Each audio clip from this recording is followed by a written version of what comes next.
both the pain and anguish that the party is feeling when we are addressing you.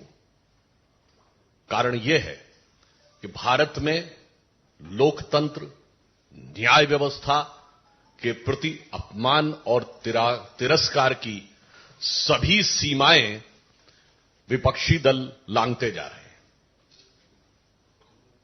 आम आदमी party, जिसका भ्रष्टाचार अब पूर्णतः स्थापित होता जा रहा है, वह जिस निम्नता तक जाति चली जा रही है, वो सिर्फ कष्ट देने वाला नहीं, आक्रोश देने वाला भी है।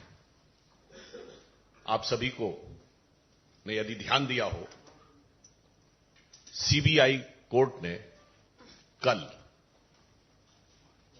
आम आदमी पार्टी के दिल्ली के पूर्व उप मुख्यमंत्री मनीष सिसोदिया जी की जब बेल रिजेक्ट की है, तो उसने उसमें कहा क्या है, मैं आपके सामने उद्धृत कर रहा हूं। I am referring in front of you. Additionally, the court noted that there were serious apprehensions of Sisodia destroying, tampering with evidence or even influencing some prime witness in case if he was released on bail. आगे के बिंदु में कहा है, the evidence collected so far by CBI not only shows applicants' active participation in the above criminal conspiracy, but also the prima facie commission of some substantive offences of the PC Act by him. और जो अगली line है, वो मूल कारण है जिसके लिए वो सारा स्वांग रच रहे हैं। अगला ऑब्जर्वेशन है, Sisodia and other members of आम आदमी party are accused of manipulating and implementation of the Delhi excise policy to facilitate monopolization and cartelization of the liquor trade in Delhi. मतलब अब यह तथ्यों के साथ सामने आ रहा है कि सिर्फ श्री मनीष सिसोदिया नहीं, बल्कि आम आदमी पार्टी के अन्य लोग भी इस प्रकार से भ्रष्टाचार के द्वारा यह शराब नीति को प्रभावित करने के लिए जिम्मेदार थे। अब जो अपने को कट्टर ईमानदार कहते थे, वो अब भ्रष्टतम भ्रष्ट सिद्ध होते जा रहे हैं। इसलिए कोई ना कोई तो स्वांग रचना ही है। इसलिए यह विषय जिसको लेकर एक बार फिर उनको गुजरात में कोर्ट से फटकार लगी है, जो कि उनकी प्रवृत्ति के अनुरूप भी है। ये ऐसे व्यक्ति हैं जो एक नहीं अनेक बार कोर्ट के द्वारा डांट फटकार पा चुके हैं, माफी मांग चुके हैं। इसलिए विषय प्रधानमंत्री जी की डिग्री का नहीं था, विषय तो इनके भ्रष्टाचार का था। ये उसके ओट में उसे छुपाना चाहते थे और इसीलिए ये इस प्रकार का स्वांग रचना कि जो चीज पब्लिक डोमेन में है, जो चीज यूनिवर्सिटी की वेबसाइट पे है, उसे मांगने के लिए कोर्ट में जाना, तो ये सिर्फ कोर्ट का समय बर्बाद करना ही नहीं। मैं कोर्ट का ऑब्जर्वेशन आपके सामने पुनः उसका मेंशन कर रहा हूं। Further, despite the degree in question being put on the website of the petitioner university for all to see, despite this fact being made expressively clear with precision in the pleading before the court, and despite the respondent never disputing the degree in question either during the pendency of these proceedings or even during the final hearing. यानी जब यह प्रक्रिया न्यायालय में चल रही थी, ना आपने कभी उस विषय का संज्ञान लिया, ना कोई आपत्ति दर्ज की और ना अंतिम निर्णय के समय किसी प्रकार की आपत्ति दर्ज की। And the respondent number 2 has persisted with the matter. This is one more reason to impose cost on the petition. इसका मतलब यह हो गया कि आपने सिर्फ और सिर्फ अदालत का वक्त जाया करने के लिए संवैधानिक उपकरणों को दुरुपयोग करने की दृष्टि से आपने काम किया। मुझे ऐसा प्रतीत होता है कि आम आदमी पार्टी वो पार्टी है जिसने अद्भुत पॉलिसी दी थी, एक बोतल के बदले एक बोतल फ्री। एक नॉर्मल कहावत में प्रयोग होता है ना कि फ्री की रेवड़ी, पर यहां सबसे ज्यादा फ्री की रेवड़ी बेवड़ों को मिली थी। एक पौवे के बदले एक पौवा फ्री। और जब ज्यादा पी लेता है आदमी तो मानसिक संतुलन खो जाता है। मुझे ऐसा लगता है श्री अरविंद केजरीवाल जी के साथ ऐसा ही कुछ हो गया है। वो पूरी तरीके से विक्षिप्त हो गए हैं और पता नहीं क्या क्या उल्टा सीधा बोलते भी चले जा रहे हैं, निम्नता पे भी आ रहे हैं और कोर्ट से भी फटकार पा रहे हैं। मगर दो चीजें बहुत साफ होती जा रही हैं। जिस ढंग की उन्होंने भाषा का प्रयोग किया है वो भारत की राजनीति में भाषा, शैली, भाव, भंगिमा, मैं तीनों चीजों की बात कर रहा हूं। वन होता है the words, the letters, the expression and your body language. ये जिस प्रकार की उन्होंने प्रयोग की है ये निम्नतम स्तर की है। यानी मैं कह सकता हूं कि वो नैतिक दृष्टि से भ्रष्टतम और राजनैतिक दृष्टि से निम्नतम स्तर के ऊपर आ गए हैं। मगर ऐसा नहीं है। पढ़ाई लिखाई की बात कर रहे हैं पर ये बहुत चतुर और सयाने हैं। ये बात इसलिए मैं कह सकता हूं, ये पढ़े हैं पर लिखे नहीं है। मतलब आप समझ रहे हैं, किसी फाइल पे साइन नहीं करते, लिखते कुछ नहीं, कोई भी भाग नहीं रखते। सत्येन जैन से साइन करवाएंगे, मनीष सिसोदिया साइन कराएंगे, लिखेंगे नहीं, सिर्फ पढ़ेंगे। ये होती है चतुरता कि भ्रष्टाचार भी करवाएंगे, लिखेंगे नहीं, लिखवाएंगे दूसरे से ताकि निपटेगा दूसरा। इसीलिए मैं कह रहा हूं इनकी पढ़ाई लिखाई में बहुत सारी चीजें आपस में गुथी हुई हैं कि जो कभी लिखे नहीं, सिर्फ पढ़े की बात करे। इसीलिए तरह तरह के स्वांग रचना, और ये तो ऐसे व्यक्ति हैं जिन्होंने अपने गुरु अन्ना जी के बारे में ही कह दिया तो उन्हें बरगलाया गया है। ये गुरु नहीं है, गुरु घंटाल है। ये स्वांग रचने वाले हैं, इनको क्या क्या संज्ञा दी जाए, नटवर लाल है। क्यों? यह बात मैं विनम्रता से पर दृढ़ता से कहता हूं। कौन भूल सकता है कि वो पार्टी है जिसने खड़े होकर राजनीति में आने से पहले कहा था सारी संसद चोर है। ये वो पार्टी है जो टोपी लगा के आते थे कि मुझे चाहिए जन लोकपाल। कहां गई आज वो टोपी? जनता को पहना दी। चलिए, दिल्ली में कहते थे पूर्ण राज्य का दर्जा नहीं है, 1 साल हो गया पंजाब में, कहां है आपका वो जन लोकपाल? ये वो पार्टी है जिन्होंने गठन के अंदर सबसे जल्दी सत्ता में आए चंद महीनों में। मगर ये वो पार्टी है जिन्होंने कसम खाई थी। आपको याद हो, अगर पुरानी फिल्मों में कई बार होता था ना कि जो विलेन भी होता था वो भी जब कोई झूठ बोल रहा होता था तो उसके परिवार वाले अगर कहें कि फलां की कसम खाओ तो वो चुप हो जाता था। याद है ना आपको? मगर यहां तो कसम खा ली, पलट गए।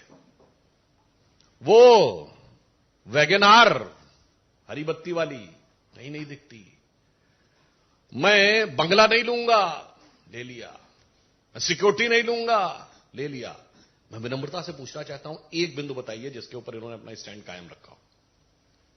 इसलिए हम लोगों इनके लिए इस प्रकार की बात कहते हैं कि ये बहुत ही बड़े स्वांग रचने वाले व्यक्तियों में से एक है। अब मैं एक बात कहना चाहता हूं, एजुकेशन और पढ़ाई लिखाई की बात करते हैं, ये वही व्यक्ति है ना, तो आईआईटी ग्रेजुएट हैं। याद करिए, जब देश में कोविड की सेकेंड लहर चरम पे थी, क्या बोले थे कि वैक्सीन सारी कंपनियों को क्यों नहीं दे देते, सब बनाने वैक्सीन का फार्मूला दे दे, बोले थे कि नहीं? अरे मान्यवर, आप आईआईटी के पढ़े हुए हैं, वैक्सीन का फार्मूला कोई चूरन है जो सब बना लेंगे? सब बनाने के अधिकृत हैं। अगर ऐसा ही होता तो उसी समय में अमेरिका जैसे देश ने पैरासिटामोल भारत से आयात की है। पैरासिटामोल जैसी फंडामेंटल तो वो आराम से मंगा सकते थे। ये होता है बरगलाना। ये वो पार्टी है जिसने अप्रैल 2021 में आकर, पढ़े लिखे होने की बात करते हैं ना, ये कहा कि बच्चों का वैक्सीन हमने विदेश भेज दिया, जबकि अप्रैल 2021 तक भारत तो क्या दुनिया में बच्चों का कोई वैक्सीन नहीं बना था। और किस मुद्दे के ऊपर? क्योंकि मेयर्स कॉन्फ्रेंस में चीफ मिनिस्टर के रूप में जाना चाहते थे। ऐसा नहीं है, ये पढ़े लिखे हैं, जरूरत से ज्यादा पढ़े लिखे हैं। जिसे हम लोगों की तरफ एक कहा जाता है ना कि कुछ लोग ऐसे होते हैं ज्यादा पढ़ लिख जाएं तो वो प्रबुद्ध मूड हो जाते हैं। कहावत होती है ना, ज्यादा सयाना कौवा, आप अपने आप समझ सकते हैं। मैं किसी के प्रति शाब्दिक न लिया जाए, इसको मैं केवल इस दृष्टि से कह रहा हूं कि इसका अर्थ क्या है। बहुत समझदार हैं, बहुत चतुराई के साथ, बहुत चालाकी के साथ राजनीति को किस ढंग से निम्नता पर ले जाने का यह प्रयास कर रहे हैं। इस कारण से हम लोगों के मन में इस विषय पर आक्रोश है और हम साफ यह पूछना चाहते हैं कि केजरीवाल जी, आप इधर उधर की बात मत करिए। आप ये बताइए कि आप देश के इतिहास की पहली पार्टी हैं जिनके मंत्रियों ने जेल से रह के सरकार चलाई है। 7 लोगों के मंत्रिमंडल में 2 लोग जेल में, और भिन्न भिन्न आरोपों में पिछले 8-10 वर्षों में कितने ही मंत्री इनके बर्खास्त हो जेल में जा चुके हैं। और उसके बाद जिस प्रकार के व्यक्तिगत आक्षेप की भाषा आप प्रयोग करते हैं प्रधानमंत्री श्री नरेंद्र मोदी जी के लिए, तो मैं यह पंक्ति कहना चाहूंगा उनके लिए कि ध्यान से सुनिए। बहुत बड़बोले आप होंगे, मगर बड़बोलेपन से कुछ हासिल नहीं होने वाला। बहुत निम्नतम स्तर तक आ रहे हैं, ना उस निम्नता से कुछ हासिल होने वाला। बहुत निर्लज्जता आप दिखा रहे हैं, ना निर्लज्जता से कुछ हासिल होने वाला। रहीम दास का दोहा है, बड़े बड़ाई ना करें, बड़े न बोलें बोल, रहीमन हीरा कब कहे लाख टका मेरा मोल। तो जिसके अंदर श्रेष्ठता, विराटता और योग्यता होती है, वो हीरे की तरह वैसे ही चमकता हुआ दिखाई पड़ता है, जैसे हमारे आदरणीय प्रधानमंत्री श्री नरेंद्र मोदी जी लोगों की आंख के आकर्षण बनके। और ये वो हैं, इनके लिए क्या युक्ति लागू होती है। संस्कृत का एक सुभाषित है, यस्य नास्ति स्वयं प्रज्ञा शास्त्रम तस्य करोति किम, लोचनाभ्याम विहीनस्य दर्पणम किम करिष्यति। इसका मतलब होता है, जो इन्होंने डिग्री की बात कही उसके ऊपर कहना चाहता हूं, जिसकी अपनी बुद्धि ना हो या बुद्धि कुंद हो गई हो, उसको कितना भी समझा दो समझ में नहीं आ सकता। वैसे ही जैसे जिसकी आंखें बंद हो या आंखें ना हो, कितना भी दर्पण दिखाइए उसे कुछ दिखाई नहीं पड़ सकता।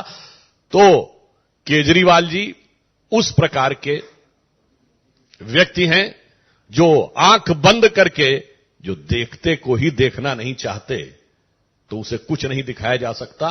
क्योंकि अब इनके ऊपर, जहां से मैंने प्रारंभ किया था वहीं पे समाप्त करता हूं, जिस ढंग से तथ्यों के आधार के ऊपर भ्रष्टाचार उत्तरोत्तर साबित होता जा रहा है, मुझे लगता है कि उस कारण से वो दबाव और बिखराव की तरफ आगे बढ़ रहे हैं। शायद विक्षिप्त होने की स्थिति में है, अथवा वो भविष्य की किसी योजना के तहत जानबूझकर यह एक आधार बनाने का प्रयास कर रहे हैं। धन्यवाद।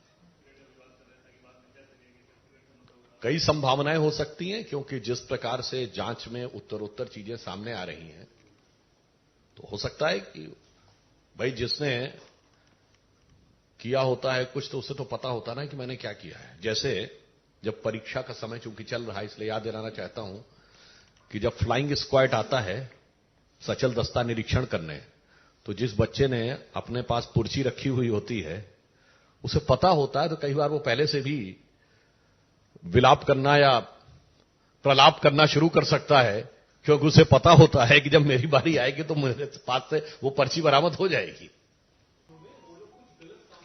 देखिए, बहुत दुखद बात है, मुख्यमंत्री को कभी किसी समुदाय का नाम लेकर नहीं बोलना चाहिए। अगर बंगाल की मुख्यमंत्री ये बोलती हैं कि यदि किसी मुस्लिम के घर के ऊपर पथराव हुआ तो मैं बर्दाश्त नहीं करूंगी, क्यों बोलना ये?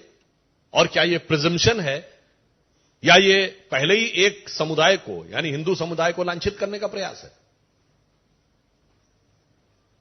इसलिए मुख्यमंत्री को या तो कुछ नहीं बोलना चाहिए, एक समुदाय कहना चाहिए हम हिंसा बर्दाश्त नहीं करेंगे। आप एक समुदाय का नाम लेके कहेंगे दूसरे समुदाय के बारे में, तो इसका मतलब आप प्रोवोक कर रहे हैं। और ये बंगाल में आज से नहीं हो रहा, बहुत लंबे समय से हो रहा। और ममता बनर्जी जी के सुलभ संज्ञान के लिए डाल देना चाहता हूं, आप बंगाल का इतिहास नहीं पढ़ी। जिस दिन डायरेक्ट एक्शन डे हुआ था 16 अगस्त 1946, 17वां रोजा था, सबसे ज्यादा कलकत्ता में हुआ था, रमजान के पाक महीने में हुआ था। याद करिए अभी 2015-16 में क्या होता था। हमारी सेनाएं कश्मीर में सीज फायर करती थी और आतंकवादी हमले होते थे। कौन सा चश्मा चढ़ा रखा है ममता जी आपने?